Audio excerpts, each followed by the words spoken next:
The sky outside the floor-to-ceiling windows was dipped in soft amber, brushing golden light over the marble floors of your penthouse.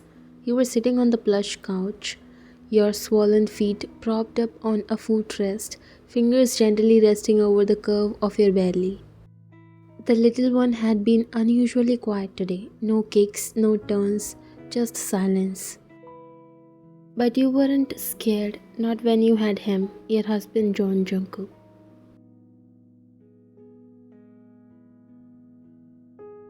The infamous CEO of John Corp, a man of steel to the world, strict, powerful, the kind who could make boardrooms go silent with a single glance, but behind closed doors, he was different. With you, he was softer, gentler, like a cold river warmed by the touch of dawn. The door clicked open and you instinctively smiled. Jungkook entered the room, removing his coat with one hand while holding a bouquet of white peonies in the other. Fresh from the florist, he said, placing the flowers on the table before kneeling in front of you, and for my two favorite people in the world. You chuckle. He's not even out yet and you are already giving him equal attention? Of course, he's my little boss, he murmured, gently pressing his lips to your belly. He kicks like one too. You giggled again, but your fingers curled around his. You had been feeling odd since morning, restless, but it was too early to scare him. He looked up, brushing the hair off your forehead. Feet sore? You nodded wordlessly. Without hesitation, he lifted them into his lap and began massaging them gently. Why didn't you text me? He asked softly. I didn't want to bother you during your meeting. You replied, looking at him with tired eyes. His jaw clenched and he looked away for a second. You're never a bother. And you believed him because he always made time. Even when he was late, even when he came home with exhaustion written all over his face, he still came home to you.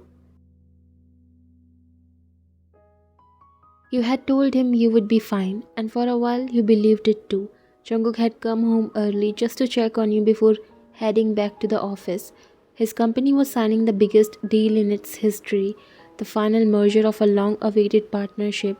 It was global, intense, and time-sensitive. His presence at the table was non-negotiable. But even so, he had come home to see you. You remembered the way his eyes scanned your face the moment he stepped through the door. The exhaustion was clear in his features, the tightness in his jaw, the undone top button of his dress shirt, the way his phone kept buzzing with messages. But still, he brought you in your room to make sure you'll eat and feel safe before he leaves again. You eating properly? He murmured, placing his palm gently over your stomach. You gave him a tired smile.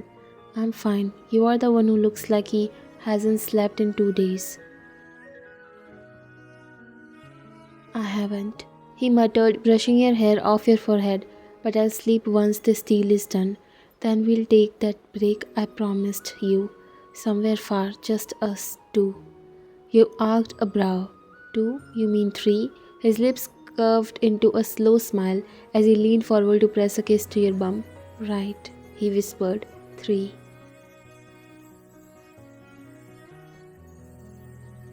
Minutes later, he stood again, pulling on his blazer with a reluctant sigh. They'll be starting without me if I don't leave now. You stood with him, holding his hand until the very last second. Go, you whispered. Make history, Mr. John. His arms wrapped around you in a firm hug, his breath warm against your neck. Call me, no matter what time. I don't care if I'm mid-sentence. You are my priority, okay? I'll be okay, he said, brushing his chest with your fingertips. I promise. And with one last glance, he walked out the door.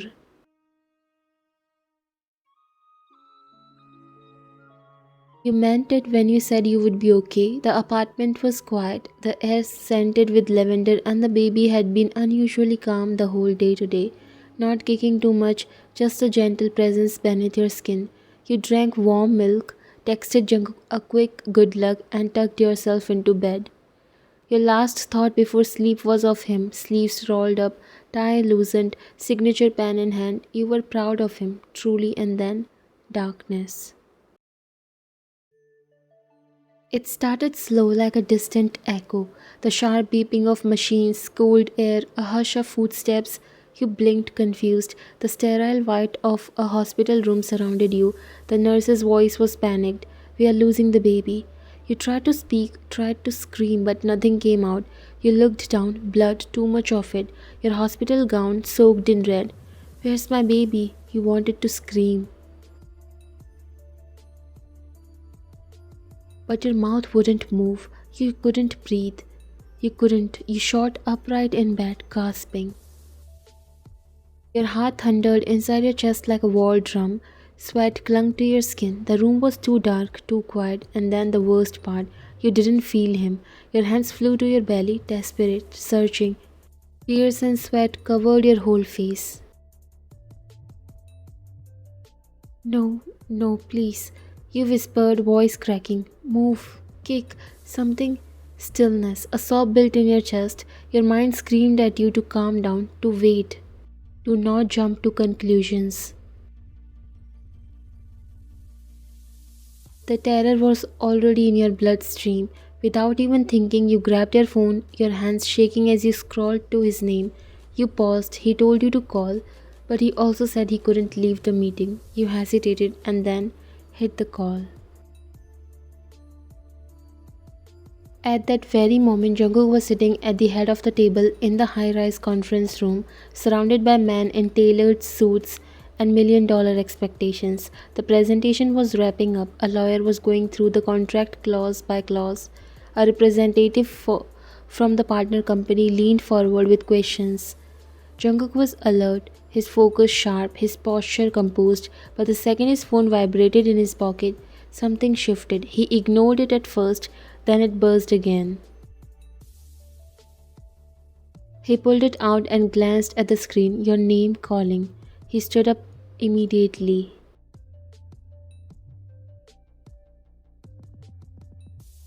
Excuse me for a moment, he said, already walking away from the table. No one dared stop him.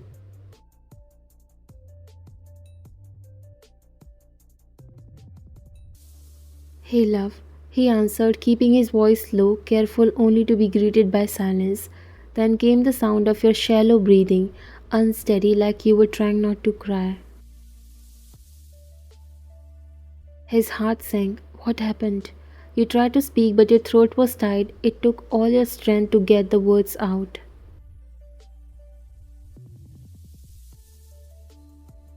I had a dream about the baby. It was bad, Jungkook. Really bad. He didn't speak at first. You could hear the ambient noise in the background, the quiet hum of an office, distant voices, papers being shuffled. I'm in the middle of a meeting, he finally said, and you could hear it, the conflict in his tone, the tug of war between duty and instinct. But just hang in there, love. Breathe, okay? I'll be home soon. You nodded even though he couldn't see you. It's fine. I was scared. I didn't know who else to call. You did the right thing. The call ended.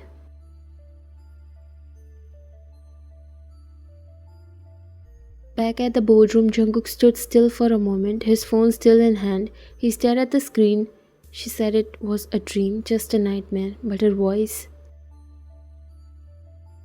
There was something in the way she said his name. He sat down back, eyes on the documents in front of him, but the numbers blurred. His vice president was talking again, something about percentages and long-term benefits. But Jungkook wasn't listening. His knuckles turned wide around the phone. Then suddenly he stood again.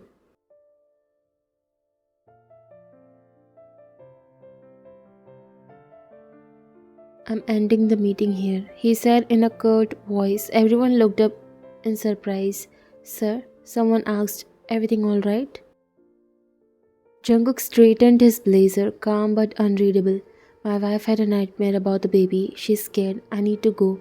But the contract?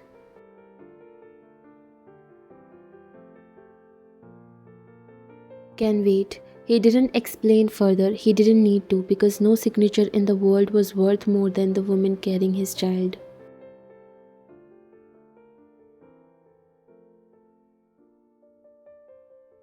And he would never forgive himself if he wasn't there when she needed him most.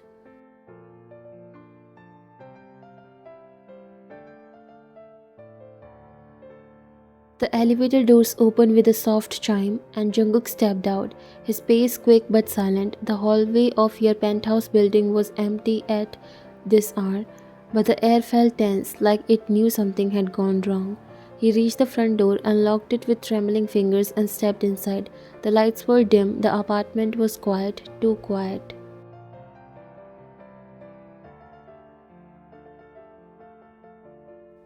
His shoes hit the floor as he kicked them off carelessly, blazer already slipping from his shoulders. He barely noticed the echo of the door closing behind him. Then he saw you.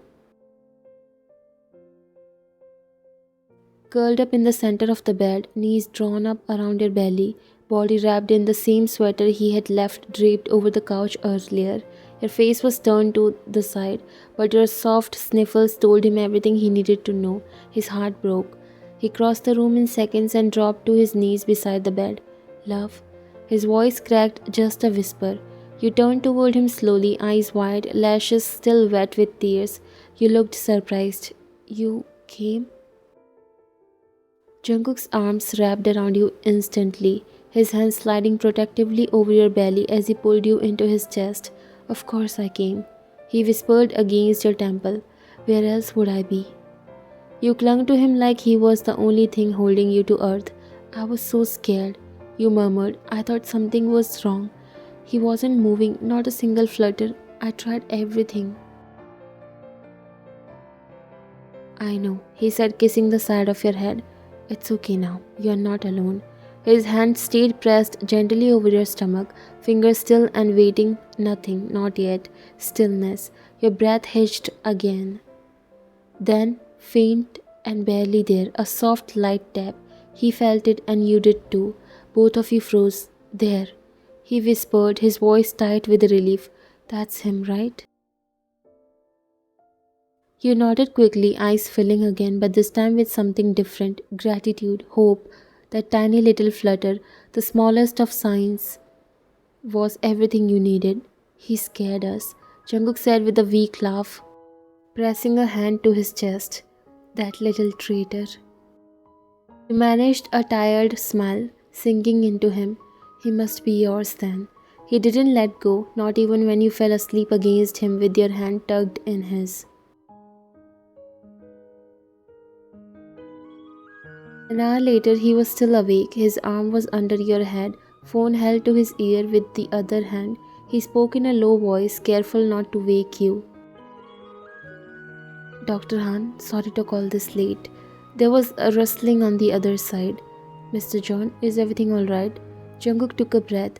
She had a nightmare about losing the baby, said he didn't move after she woke up. She was really scared. Did she feel any movement since then? A few minutes after I got home, he kicked. Soft, but it was there.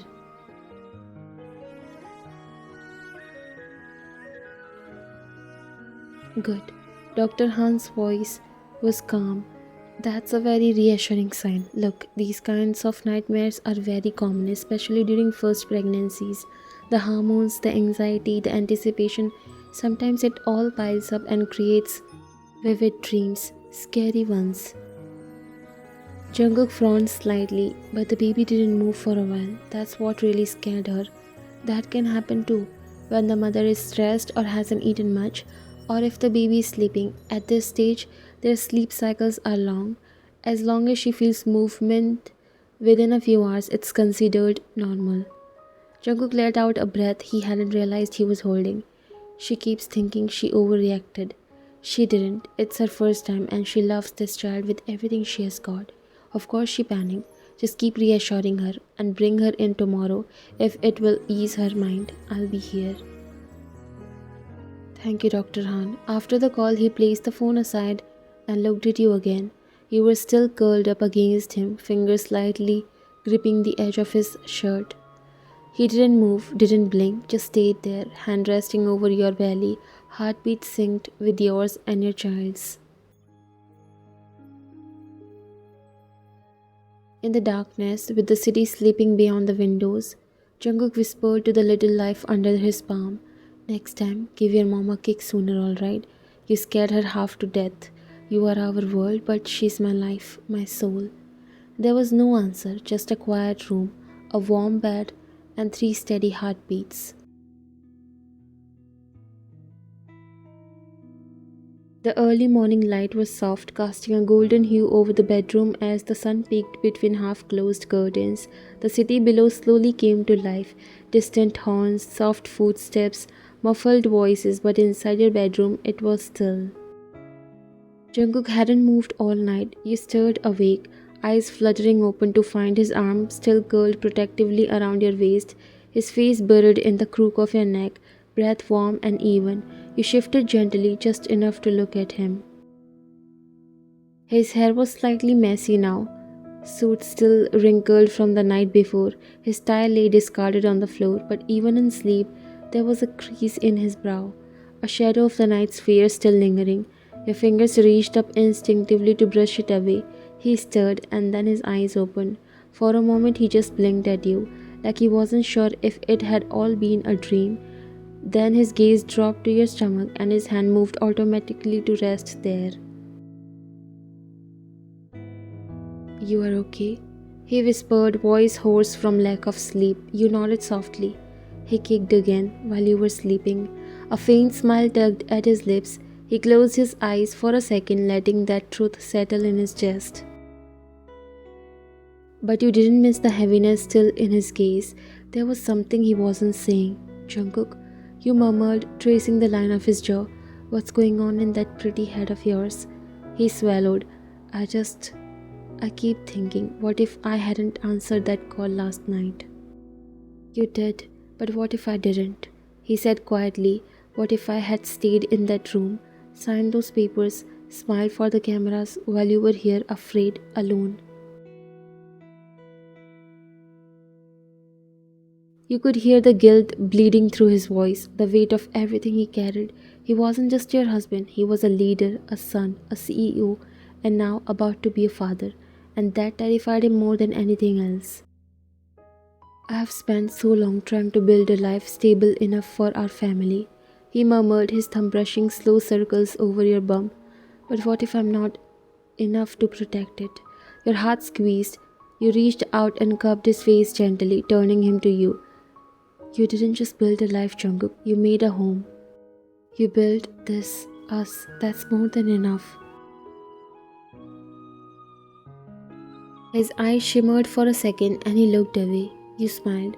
"And for the record, you did come home. You left the biggest meeting of your life for one phone call.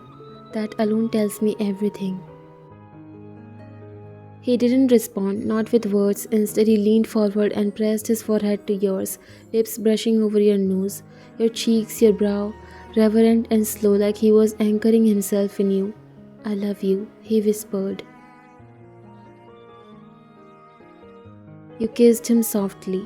"Then stay with me. Let's go get checked, just for peace of mind."